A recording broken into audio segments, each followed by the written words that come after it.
Hello students, आप सबका हमारे चैनल पर स्वागत है। आज के क्लास में हम लोग प्रश्न देखेंगे। ह्यूम के कारणता सिद्धांत की विवेचना करें। ह्यूम का जो ये प्रश्न है ये पाश्चात्य दर्शन से संबंधित है, जो हमारे यहाँ पढ़ाई होता है बीए ऑनर्स फिलॉसफी के पार्ट 2 के सब्जेक्ट के रूप में चौथा पेपर ये है। तो हम लोग इसको देखते हैं और समझते हैं कि क्या ये सिद्धांत है, कैसे ये साइंस का, विज्ञान का आधारभूत सिद्धांत है। तो इसको समझने के पहले हम आप सबसे रिक्वेस्ट करते हैं कि जो भी चैनल पर पहली बार आए हैं तो प्लीज़ आप चैनल को सब्सक्राइब कर दीजिए और बेल आइकन दबा दीजिए जो घंटी होता है बगल में, ताकि अगले वीडियो आपको समय पर तुरंत आपको मिल जाए। तो आज देखते हैं ये ह्यूम के कारणता सिद्धांत की क्या विवेचना हुई है। विज्ञान के क्षेत्र में सर्वत्र कार्य कारण संबंध को ज्ञात किया जाता रहा है। सभी लोग जानते हैं कि साइंस में कार्य कारण संबंध का बहुत ही महत्वपूर्ण रोल है। कार्य और कारण क्या हुआ, एक कोई कारण होगा और उसके बाद कोई कार्य होता है, यानी घटना के पहले कुछ कारण होता है। तो उन दोनों के बीच में क्या संबंध है, एक कारण होगा उसका ये घटना होगा, ये बार बार वैसा ही होता है कि कैसे हम कह सकते हैं। तथ्यों के संबंध कार्य कारण से संबंधित होते हैं। तथ्य का संबंध अभी हमने पिछले वीडियो में पढ़ा था विचारों के संबंध के बारे में। यहाँ पर बात हो रही है तथ्यों के बारे में। तथ्य जो फैक्ट होते हैं उसके बीच क्या संबंध होते हैं, तो उसके बीच जो संबंध होते हैं वो होते हैं कारण और कार्य का संबंध। साइंस बस फैक्चुअल होता है, फैक्ट का वो अध्ययन करता है, वो विचारों का अध्ययन नहीं करता है। इसी के आधार पर साक्षात प्रत्ययों से परोक्ष के संभाव्य प्रत्यक्षों की ओर हम प्रगति करते हैं। यानी सामने जो हमको दिखता है, प्रत्यक्ष रूप से जो हमको सामने मिलता है, उसी के आधार पर हम अनुमान करते हैं और नया फाइंडिंग करते हैं, नया रिजल्ट पाते हैं। तो यही कहा गया कि साक्षात प्रत्ययों से परोक्ष, यानी जो नहीं दिख रहा है, डायरेक्ट से इनडायरेक्ट की ओर हम गति करते हैं, गमन करते हैं।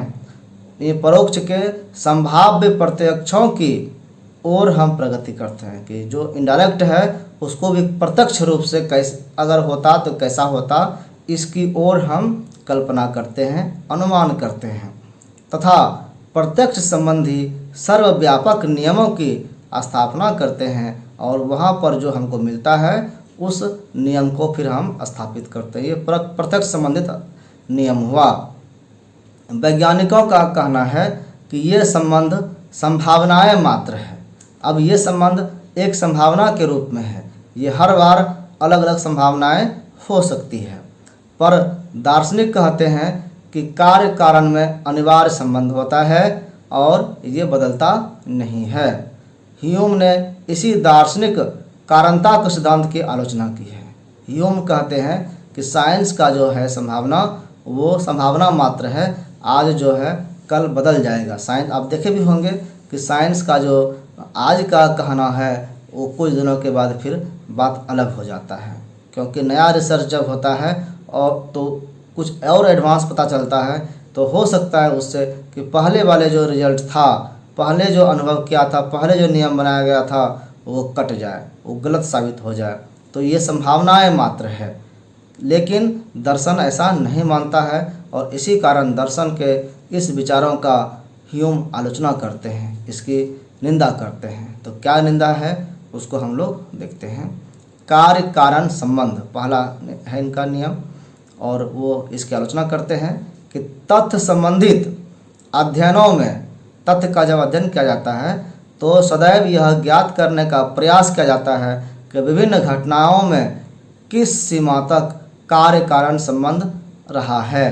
कार्य और कारण का जो संबंध है वो कितना सीमा तक, कितना दूर तक रहा है, ये हर घटना में उसको जांचने का प्रयास किया जाता है।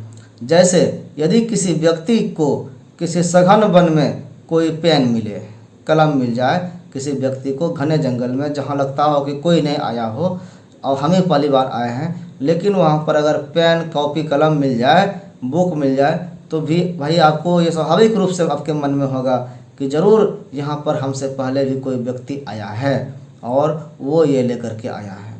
तो ये संभावना कार्य कारण का है।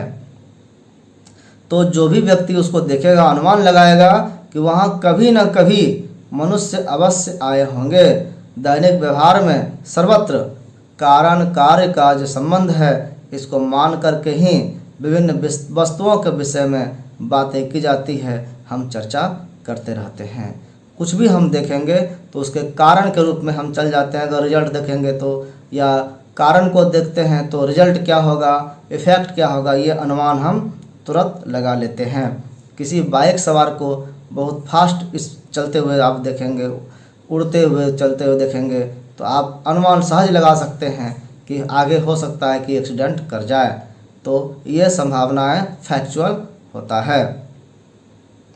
कार्य कारण संबंध में ज्ञान की प्रमाणिकता क्या है, यानी यहाँ से जो ज्ञान मिल रहा है वो सच ज्ञान है कि झूठा ज्ञान है, इसकी प्रमाणिकता क्या है, कौन प्रमाणित करेगा इसको। अर्थात दूसरे शब्दों में कौन सा प्रमाण है कि दो घटनाओं अथवा वस्तुओं में कार्य कारण संबंध है, ऐसा प्रमाण कुछ है क्या, वो खोजना। तो ये संभव नहीं है कि वो प्रमाण सामने हो, इसलिए इसकी आलोचना ह्यूम करते हैं।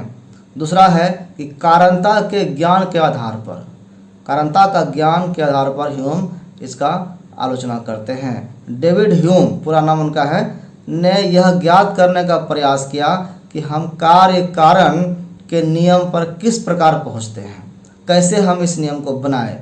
वहाँ पर पहले चलिए, तब ये साबित होगा कि ये सही है कि गलत। तो इस संबंध में उसने निम्नलिखित विकल्प प्रस्तुत किए हैं। कुछ ऑप्शन उन्होंने दिया है 3, कि आगे क्या क्या विकल्प है उसको हम लोग देखते हैं। पहला है अनुभवपूर्ण तर्क, ए प्रायोरी रीजनिंग। कार्य कारण संबंध पर पहुंचने का एक साधन अनुभवपूर्ण तर्क हो सकता है। अनुभवपूर्ण हम देख रहे हैं और ये क्या होता है, ऐसी घटना होने के बाद कारण को ये देख करके कार्य क्या होता है, इसको हम अनुभव में सीख पाते हैं। पर ह्यूम ने इस तर्क की आलोचना करते हुए कहा है कि अनुभव से पूर्व आदमी ने अग्नि के प्रकाश और गर्मी से यह अनुमान नहीं लगाया होगा कि वह उसे जला देगी। आग किसी वस्तु को जला देती है, ये जब तक जला हुआ उसने नहीं देखा, जलते नहीं देखा, तब तक नहीं सीख पाया। यानी यहाँ पर अनुमान करके उसने इसका ज्ञान नहीं पाया। तो कहा गया कि इसको जो है आप नहीं अनुमान लगा सकते हैं कि वो जला सकता है कि नहीं, देख करके ही विभिन्न वस्तुओं के विभिन्न कार्यों को केवल तर्क के आधार पर नहीं निकाला जा सकता। आप सिर्फ अनुमान करके, आप दिमाग लगा करके सब कुछ जान नहीं सकते। जानने के लिए अनुभव की आवश्यकता होती है। आप सामने घटना को घटित होते देखते हैं, तभी आप समझ पाते हैं। खाली बुद्धि से नहीं होता है। खाली थ्योरी आप पढ़ लीजिएगा और प्रैक्टिकल वर्क नहीं करिएगा तो समझ में आएगा क्या, चाहे साइंस का हो या किसी सब्जेक्ट का। प्रैक्टिकल तो जरूरी है। साइंस वाले प्रैक्टिकल लैब में करते हैं और आर्ट्स वाले का प्रैक्टिकल जीवन में होता है। आप जो पढ़े उसका अगर प्रैक्टिकल अपने जीवन में नहीं कर सकते तो फिर वो समझना या समझ में आना मुश्किल है। तो यही यहाँ पर कहा गया है कि विभिन्न वस्तुओं के जो विभिन्न कार्यों को, जो वहाँ पर हुआ कार्य, इसको केवल तर्क के आधार पर नहीं निकाला जा सकता, नहीं समझा जा सकता। वह तो आगमन का विषय है, वहाँ आगमन होता है। उदाहरण को देख करके हम कुछ कुछ सीखते हैं। अर्थात अनुभव के आधार पर ही कार्य कारण संबंध को हम ज्ञात करते हैं। यानी कैसे आगमन क्या होता है, हम जो घटनाएं घट रही है उसका हम अनुभव करते हैं और इसी के साथ हमको ज्ञान होता है। तो ये हो गया अनुभवपूर्ण तर्क। दूसरा है प्रदर्शन। ह्यूम का मत है कि यदि कारण कार्य संबंध सही हो तब इसे प्रत्यक्ष पर आधारित होना चाहिए। अगर ये सही है तो हमेशा ये प्रत्यक्ष सामने दिखना चाहिए, ऐसा ही घटना होते रहना चाहिए। क्या कोई ऐसा गुण वस्तुओं में है जिसके कारण हम कह सकते हैं कि वह कारण है? अब कह रहा है कि कोई घटना हो तो घटना होने के पहले कहीं ना कहीं कारण था। तो जैसे कि जैसे कि वृक्ष देखते हैं तो वृक्ष कार्य है लेकिन कारण उसका बीज है। तो यहाँ पर प्रश्न यही समझिए कि कहा गया है कि क्या बीज में पहले से वृक्ष था, क्या इसकी संभावना है?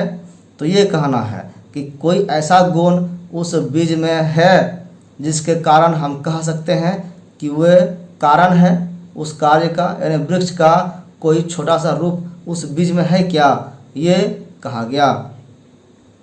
पर ह्यूम का मत है कि ऐसा कोई गुण वस्तुओं में हमें दिखाई नहीं पड़ता है। तब कैसे उसको कारण मान लें हम भाई?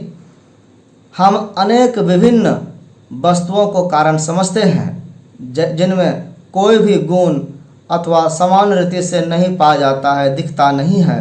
कार्य कारण संबंध प्रदर्शित करने योग्य भी वो नहीं होता है, केवल तर्क के आधार पर सिद्ध नहीं किया जा सकता। और कि रोटी अनिवार्य रूप से पोषित करती है, पेट भरती है रोटी से, ये सिर्फ तर्क से नहीं समझा जा सकता। ये कब समझेंगे? जब हम भूख से व्याकुल रहेंगे और रोटी हमको खाने के लिए मिलेगा।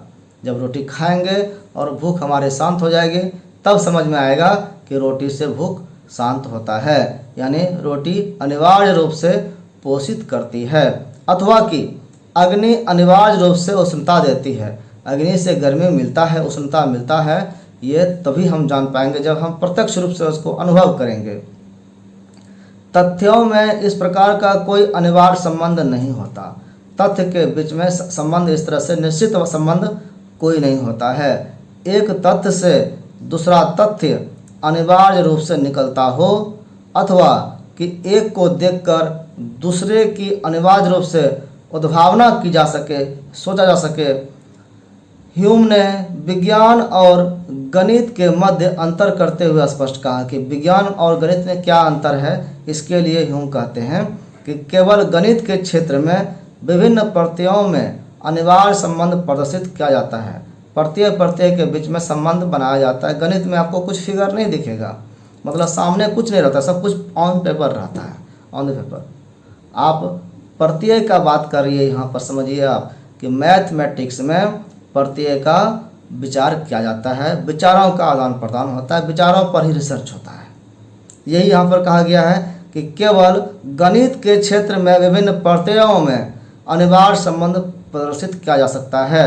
जिस प्रकार किसी त्रिकोण के तीनों कोणों का योग दो समकोण के बराबर होता है। एक त्रिभुज होता है, उसमें तीन कोना होता है, तीन भुजा होता है। तीनों कोना का अंदर से जो माप होता है, कहा गया कि उसको जोड़ करके अगर देखेंगे तीनों कोने का, चाहे कोई भी त्रिभुज हो, तो वो दो समकोण के बराबर होगा। एक समकोण का मतलब होता है 90 डिग्री, 90 डिग्री, और दो समकोण का मतलब हो गया 9 दूना 18 यानी 180 डिग्री। तो 180 डिग्री त्रिभुज के अंतः कोणों का योग होता है। पर विज्ञान के क्षेत्र में यह संभव नहीं है, क्योंकि वहाँ प्रत्यय का बात नहीं, वहाँ पर फैक्ट की बात होती है। इसका कारण यह है कि गणित में विचारों के संबंध होते हैं, जबकि विज्ञान तथ्यों से संबंधित होता है। अतएव केवल गणित के क्षेत्र में ही अनिवार्य संबंध होते हैं, विज्ञान के क्षेत्र में अनिवार्य संबंध नहीं होते। तीसरा है निरीक्षण और अनुभव। कारण कार्य का जो संबंध है, इसके समर्थकों का मत है कि कार्य कारण का ज्ञान निरीक्षण और अनुभव से प्राप्त होता है। इसको हम देखते हैं और सीखते हैं। हम अपने निरीक्षण से पाते हैं, एग्जामिनेशन करके पाते हैं, टेस्ट करके, कि कुछ वस्तुओं के मध्य जो है वो संबंध जो होता है वो पूर्वापर संबंध है, पहले से संबंध है। अर्थात उदाहरण के रूप में अगर हम देखें तो लपटे होने पर गर्मी होती है। आग का फ्लेम, लपट जो होता है वो अगर हुआ तो उसके आसपास गर्मी होगा। बर्फ ठंडा होता है, जहाँ बर्फ रहेगा वहाँ पर ठंडक होगा, हम छू के भी अनुभव कर सकते हैं। इस प्रकार दो भिन्न वस्तुओं में संबंध स्थापित हो जाता है। यह अनुमान लगाया जाता है कि इनमें से एक दूसरे से होते हैं, यानी एक अगर होगा तो दूसरा भी वहाँ पर जरूर होगा। ह्यूम के अनुसार यह कार्य कारण संबंध आदत अथवा रिवाज पर निर्भर करता है, यानी ये एक आदतन साथ साथ रहने का नियम हो जाता है, रिवाज हो जाता है। क्योंकि हम दो वस्तुओं को सदैव एक के बाद एक आते हुए देखते हैं, अतः यह स्वीकार कर लेते हैं कि इनमें कार्य कारण का संबंध है। उदाहरण के लिए हम देखें तो आग को जब जब देखते हैं तब तब हम पाते हैं कि वहाँ ताप मिलता है, गर्मी मिलती है। अतएव हम आग को कारण और ताप को कार्य समझ बैठते हैं, यानी आग है तभी ताप है। आग कारण हुआ, काउज हुआ, इसीलिए इफेक्ट के रूप में, रिजल्ट के रूप में तापमान बढ़ा है, ताप हुआ है। इस प्रकार कार्य कारण संबंध वास्तव में अनुभव पर निर्भर करता है, यानी अनुभव पर निर्भर और विश्वास करता है। दो वस्तुओं के मध्य निरंतर संपर्क का अनुभव उनके मध्य परस्पर संबंध में विश्वास उत्पन्न करता है कि उनके बीच में संबंध है। यह विश्वास बनने के बाद कुछ दिन पहले हम देखते हैं, फिर कुछ दिन के बाद वो विश्वास हो जाता है कि नहीं ऐसा है तो ये होगा ही। तो अब विश्वास जो है फिर कुछ दिनों के बाद वह प्रथा का रूप धारण कर लेता है कि नहीं इसके बाद ये होना ही चाहिए। व्यक्ति फिर यह मानने लगते हैं कि यह विश्वास निश्चय ही तर्क नहीं है और न ही इसमें बुद्धि का कोई हाथ है। बाद में फिर नियमों को लोग कहने लगते हैं कि नहीं ये नियम अंधविश्वासी वाला है, इस पर विश्वास नहीं किया जा सकता क्योंकि ये तर्कपूर्ण नहीं है। जानकारी के अभाव में लोग इस तरह की बात करते हैं। हम लोग अंधविश्वास से जुड़े हुए बात को यहाँ पर रखकर समझ सकते हैं। यह स्वाभाविक मूल प्रवृत्ति है। हम देखेंगे बहुत सारे ऐसे नियम हैं कि नियम हमारे संस्कार में इसलिए बनाए गए हैं क्योंकि उसके कारण कुछ रीजनेबल चीज़ था, वहाँ पर तर्कपूर्ण कुछ आदत बनाया गया था। अब उसको लोग अंधविश्वास से जोड़ने लगे। हाँ, लेकिन बाद में पता चलता है कि नहीं ये सही है, फिर साइंस खोज करता है और उसको सही पाता है।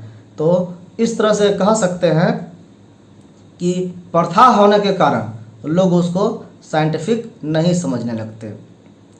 अब कह रहा है कि इसमें विश्वास नहीं कर सकते हैं क्योंकि तर्क नहीं है, बुद्धि का यहाँ कोई हाथ नहीं है, यह स्वाभाविक मूल प्रवृत्ति है।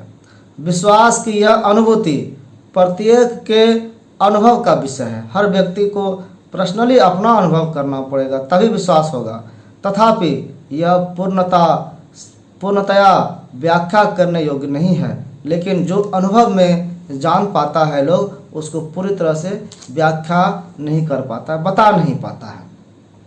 अस्तु इसलिए कार्य की व्याख्या केवल इस कथन से की जा सकती है कि एक वस्तु दूसरी वस्तु का अनुगमन करती है, एक वस्तु के बाद दूसरी वस्तु आती है, ये कह सकते हैं, जिससे कि एक के विद्वान होने पर दूसरे का विचार उठता है। एक व्यक्ति है तो उसका दूसरा दोस्त कौन है उसका विचार ऑटोमेटिक हो जाता है। इस प्रकार कार्य कारण संबंध जो है वो भावना मात्र है। यह किस प्रकार कहा जा सकता है कि अनदेखी आग ताप की घटनाओं के मध्य भी अवश्य में यही कार्य कारण संबंध होगा।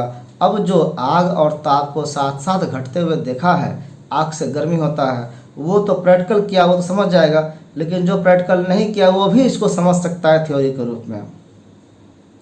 यही कहा गया यहाँ पे कि संभावना मात्र है, इसको एक कार्य कारण का संबंध होगा। यह किस प्रकार कहा जा सकता है कि अनदेखी घटनाएं भी देखी हुई घटनाओं के समान होगी? क्या थ्योरी पढ़ा हुआ और प्रैक्टिकल किया हुआ व्यक्ति का अनुभव एक समान हो सकता है क्या? नहीं हो सकता है। ये इस प्रकार ह्यूम ने यह निष्कर्ष निकाला है कि नित्य संयोग के आधार पर कारण कार्य का संबंध युक्ति संगत नहीं हो सकता, इसको सही नहीं मान रहे हैं ये ह्यूम। अब नेक्स्ट है पॉइंट कि कार्य कारण के दार्शनिक धारणा। इसकी आलोचना क्या किया है? ह्यूम ने दार्शनिकों के कारण कार्य की धारणा का खंडन किया है कि कि दार्शनिक जो कारण कार्य का नियम मानते हैं वो सही नहीं है। इसका खंडन कैसे करते हैं देखते हैं। तो दार्शनिकों का मत है कि कारण कार्य में निश्चित और अनिवार्य संबंध होते हैं, संबंध यूनिवर्सल होते हैं। कारण कार्य वाली वस्तुओं में पूर्वापर या अनुक्रमण संबंध पाया जाता है, एक के बाद दूसरा आएगा ऐसा संबंध पाया जाता है, निश्चित संबंध होता है। ये कारण पूर्व होता है और तब उसके बाद कार्य आता है, बाद में ही कार्य होगा, फल होगा। इसका कारण बतलाते हुए वे कहते हैं कि विशिष्ट कारण में विशिष्ट कार्य उत्पन्न करने की गुप्त शक्ति निहित होती है। जिस तरह से हमने बोला कि बीज में वृक्ष को उत्पन्न करने की शक्ति होती है, यही यहाँ पर कहना चाह रहे हैं कि विशिष्ट जो कारण होंगे उससे विशिष्ट प्रकार के कार्य उत्पन्न होंगे, ऐसी शक्ति उसमें निहित रहता है पहले से ही।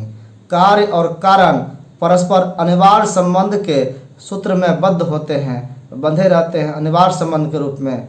अतएव केवल विचार और तर्क के आधार पर ही एक को देखकर दूसरे के संबंध में भविष्य पाने संभव है। यदि हमें कोई कारण कार्य का संबंध ज्ञात है तब हम अनुभव के अभाव में भी यह कह सकते हैं कि विशिष्ट वस्तु किस प्रकार से व्यवहार करेगी। हमने प्रैक्टिकल नहीं किया है, फिर भी अगर हमको फॉर्मूला पता है, नियम पता है, तो हम अनुमान से ही वो बता सकते हैं।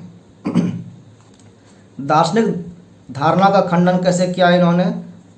कारण कार्य का जो उपरोक्त दार्शनिक धारणा है, इसकी आलोचना करते हुए यूं कहते हैं कि हमें शक्ति तथा अनिवार्य संबंध जैसे प्रत्ययों को प्रयोग करने का क्या अधिकार है, हम कैसे इसको प्रयोग कर पाते हैं। दार्शनिक धारणा की विवेचना के लिए ह्यूम ने कार्य कारण संबंध में तथाकथित अनिवार्य संबंध का विश्लेषण किया है कि यह अनिवार्य संबंध इसके बीच में है। उसने यह ज्ञात करने का प्रयास किया है कि कारण में कार्य को उत्पन्न करने की जो शक्ति है और ये सोचने का जो हमारे पास विचार है वो कहाँ से आता है। इस प्रसंबंध में यह निम्नलिखित निष्कर्ष पर पहुँचते हैं। उनका निष्कर्ष क्या है उसको हम लोग देखते हैं। दो निष्कर्ष पर वो पहुँचे हैं। पहला है कार्य कारण की अनिवार्यता का इंद्रियानुभव सिद्ध होना संभव नहीं। कार्य कारण का जो अनुभव है अनिवार्यता का, उसको हम इंद्रियों से अनुभव नहीं कर सकते हैं। हमारे पास जो 5 ज्ञानेंद्रिय है, 5 कर्मेंद्रिय है, मन है, इससे हम नहीं ज्ञात कर सकते। ह्यूम का मत है कि यह समझा जाता है कि कारण में कोई एक शक्ति है जिससे वह कार्य उत्पन्न करता है। एक कारण में कोई शक्ति है जिसके कारण कार्य होता है भाई। अब यह देखना है कि क्या वास्तव में कोई ऐसा प्रत्यक्ष है, इसको हम आँखों से देख सकते हैं क्या, जिस पर उत्पादक शक्ति अथवा अनिवार्य लगाव को आधारित किया जा सकता है। क्या ऐसा कुछ है? तो बाह्य तथ्यों पर दृष्टिपात करने पर हमें कारण में कोई भी शक्ति ऐसी नहीं दिखाई पड़ती जिससे वह अनिवार्य रूप से किसी को उत्पन्न करता हो। अगर हम बीज को फोड़ फोड़ करके छोटे छोटे पीस करके देखेंगे तो हमको वृक्ष का कहीं कोई अंश नहीं दिखेगा। कारण में ऐसा कोई गुण दिखलाई नहीं पड़ता जो कार्य को उससे अनिवार्य रूप में बांध देता हो कि वही कार्य होगा, ऐसा कुछ वहाँ पर दिखाई नहीं पड़ता। अरे छोटा सा रूप दिखता वृक्ष का तो पता चलता कि ये बड़ा होकर के ऐसा बनेगा, लेकिन कुछ भी नहीं दिखता है। कारण में ऐसा कोई गुण दिखलाई नहीं पड़ता जो कार्य को उससे अनिवार्य रूप में बांध देता हो। अनुभव से केवल यही ज्ञात होता है कि एक की उपस्थिति में दूसरा होता है, एक अगर रहेगा तो दूसरा भी आएगा। उदाहरणार्थ, जैसे उदाहरण के लिए जहाँ पर आपको अग्नि दिखाई पड़ती है वहाँ गर्मी भी होती है, स्वाभाविक रूप से दूसरा भी आ जाता है। यदि किसी वस्तु में किसी कार्य को उत्पन्न करने की कोई शक्ति निहित है तो वह हमारे प्रत्यक्ष का विषय नहीं है। हम प्रत्यक्ष कर पाएंगे ये कुछ आवश्यक नहीं है। यह कल्पना करना कठिन है कि आग या गर्मी में संबंध क्या है। इसके संबंध को निकालना, कल्पना करना, बताना बहुत ही मुश्किल है, इम्पॉसिबल जैसा है। यदि हम कैरम की गोटियों में कारणात्मक लगाव को देखें। कैरम बोर्ड खेलते होंगे तो आप जैसे मारते हैं तो एक गोटी से दूसरा गोटी भी जाता है वहाँ पर। तो यही कहा गया है कि कैरम की गोटियों में कारणात्मक लगाव को देखें, तब हम यह पाते हैं कि एक गोटी में दूसरी गोटी से गति उत्पन्न होती है, गोटी गोटी को ही मारता है।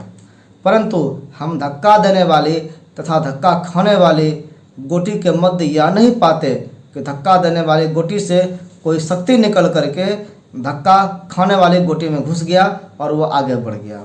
एनर्जी का ट्रांसफ़र होता है, साइंस अभी कह रहा है, लेकिन दिखाई नहीं पड़ता ना।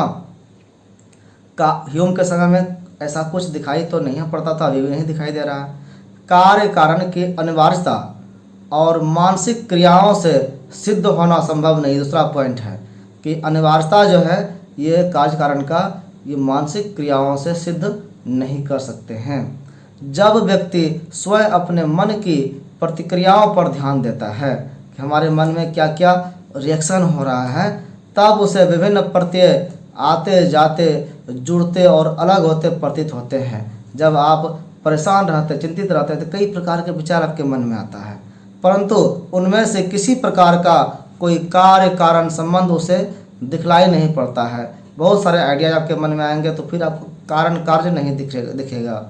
कतिपय विचारकों का मत है, कुछ विचारक कहते हैं कि संकल्प की शक्ति में, अगर हमने संकल्प कर लिया कि ये करना है, तो कह रहे हैं कि संकल्प की शक्ति में शरीर के अंगों में गति उत्पन्न करने की क्षमता होती है। यानी वो आप जब संकल्प करते हैं तो शरीर में भी गति उत्पन्न हो जाता है, शक्ति आ जाता है। अतः संकल्प से कारण शक्ति का अनुमान संभव है कि संकल्प करके शक्ति का हम अनुमान कर सकते हैं कि संकल्प किया, ये बात नहीं तोड़ता है, तो इसने आज कह दिया कि ये काम करेंगे तो जरूर करेगा। यानी अनुमान वहाँ पर संभव है। यह संकल्प हमारे आंतरिक चेतना का विषय है। हमारे अंदर से जो चेतनता आती है वो इसका विषय है। उसी से हमें शक्ति का विचार प्राप्त होता है कि हमारे में जो शक्ति है वो शक्ति किसी और को कैसे दिया जाए। ह्यूम ने इस बात की विवेचना की है। उनका मत है कि हमारे संकल्प से हमारे शरीर के विभिन्न अंगों में होने वाली क्रियाओं का हमें ज्ञान नहीं है कि संकल्प किस शक्ति से और किस प्रकार अपने अंगों में क्रियाएं उत्पन्न करता है। संकल्प जो है क्रियाएं उत्पन्न करता है। आप जो सोचेंगे कि हमको यहाँ जाना है तो ऑटोमेटिक हाथ पैर उधर चलने लगेगा, ये काम करना है। तो यहाँ पर कहा गया कि किस शक्ति से वो ऐसा करते हैं ये नहीं बताया जा सकता। ह्यूम ने यह प्रकट करने का प्रयास किया है कि संकल्प तथा क्रिया के मध्य कोई अनिवार्य संबंध नहीं है, और यदि कोई संबंध है भी तो कम से कम हमें वो ज्ञात नहीं है, हमको नहीं पता है। अनुभव से हमें केवल यह ज्ञात होता है कि संकल्प होने पर गति होती है, पर यह गति किस प्रकार होती है यह हमारे लिए रहस्य ही रह जाता है। अभी इस पर रिसर्च बाकी है। हम उस सूत्र को खोज पाने में असमर्थ रहते हैं। हम नहीं खोज पाते हैं वैसे सूत्र को जिससे संकल्प और उसकी क्रियाओं को अपृथक रूप से बांधा जा सके कि हमने ये सोचा और ये किया। तो क्रिया जो हुआ और जो सोचा विचार, इन दोनों के बीच में जो संबंध है उसको हम नहीं फाइंड आउट कर पाते हैं। तो ये प्रश्न ह्यूम से संबंधित ही हुआ। अगला वीडियो में हम लोग देखेंगे ह्यूम की ज्ञान मीमांसा, उसकी विवेचना करना है। तो इसी के साथ इस वीडियो को अब यहीं पर बंद करते हैं। आज का क्लास ऑफ हुआ, अगले दिन फिर अगला टॉपिक चलेगा। तो जो भी चैनल पर पहली बार आए हैं प्लीज़ आप चैनल को सब्सक्राइब कर दीजिए। अपने स्टूडेंट बैच में आप बताइए ताकि आप और लोगों को पता चले कि इस तरह की क्लास होती है, और इस चैनल पर आपको कई तरह के वीडियोज़ मिलेंगे। आप सबका बहुत बहुत धन्यवाद।